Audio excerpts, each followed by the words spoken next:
Hello there, Seraphim17 once again. How insane is that song? That's from the credits of this game. I don't remember it quite having the blasts that song has, so I had to use it. And it's probably undoubtedly going to get copyright striked and make these videos obsolete. But it's worth testing because, God, do I like it. But this is Call of Duty 4 Remastered. This is my veteran walkthrough. And this is the first level called Crew Expendable. Technically it's the second level, but I'm not sharing the FNG because there's no challenge to that obstacle course unless you're going for a really good score. And I'm just making a walkthrough to help you kind people. I'm not here to show you how to speedrun an obstacle course. So we're jumping straight into this particular mission.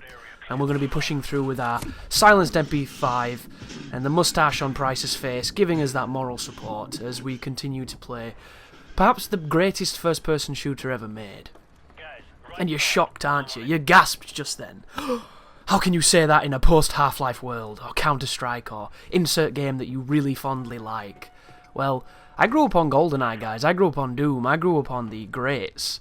Quake, Unreal Tournament, Soldier of Fortune, a whole host of different games. And there are a lot of first-person shooters that I have invested considerably more time in than Call of Duty 4.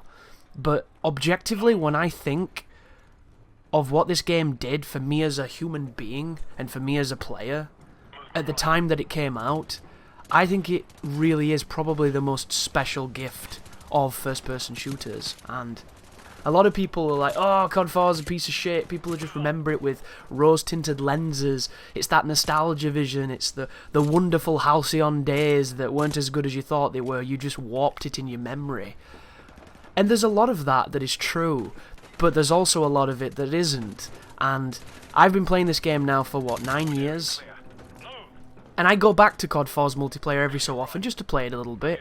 I've got about 5 days in that game. And you might be thinking, wow, I thought you'd have way more considering how strongly you speak about this. But I'm not a guy that puts 30 days into multiplayer. I've never been that dude. If I put a day into your multiplayer, that's me considering I've put a lot of time in it. Because I'm the kind of guy that I'm a sprinter rather than a marathon runner, so it's one of those things where I've never really been that kind of person.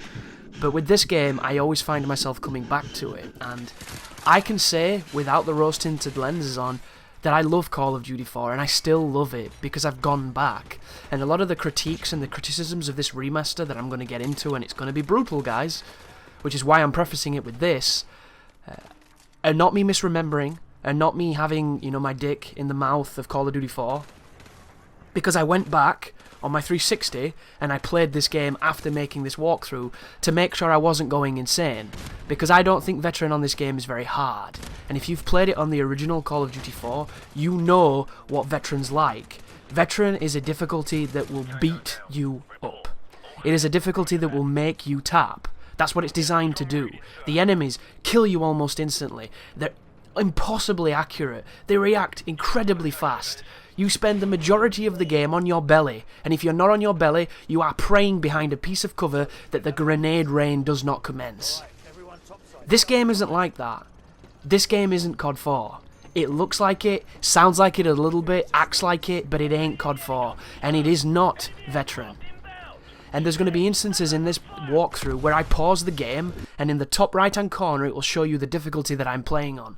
And it says veteran, but it's not veteran. And you might be thinking, wow, this English guy's getting really angry over such a silly thing. What does he mean? I didn't play games on the hardest difficulty when this game came out. I played certain games on harder difficulties because those games felt like they needed to be played that way. But for the most, I wasn't a person who challenged myself in that way. I just played the game, I had fun with it, and then I moved on to the next game and then played the multiplayer with my friends. I wasn't somebody who wanted to be punished and brutalized and destroyed by the CPU.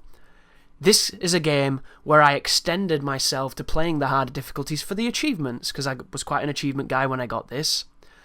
And I can remember veteran being just like, what in dear God is happening? This is not even remotely fair. I'm getting mobbed by things that are just, what can I do?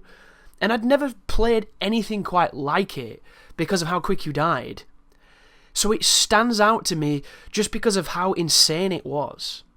And you could argue, well, Chris, you've done so much now that you're more experienced, you're a better gamer, and it's just that experience paying dividends. And I would love to tell you that that's the case. But I know it's not, because when I put Warpig on, and I started on the 360, the moment I popped out of cover, crouched, head clipping, I was shot. And on this game, I'm shooting people with a dragon off as if it's like a hot summer's day and nobody gives a shit. It's so strange. And we're going to analyse almost every aspect of it, and I'm going to help you get through it, because as much as I'm going to tell you this difficulty's not veteran, it still can kill you very quickly, and it's still more challenging than a lot of the more modern Call of Duties. So thank you very much for watching. Welcome to the guide. You take care now.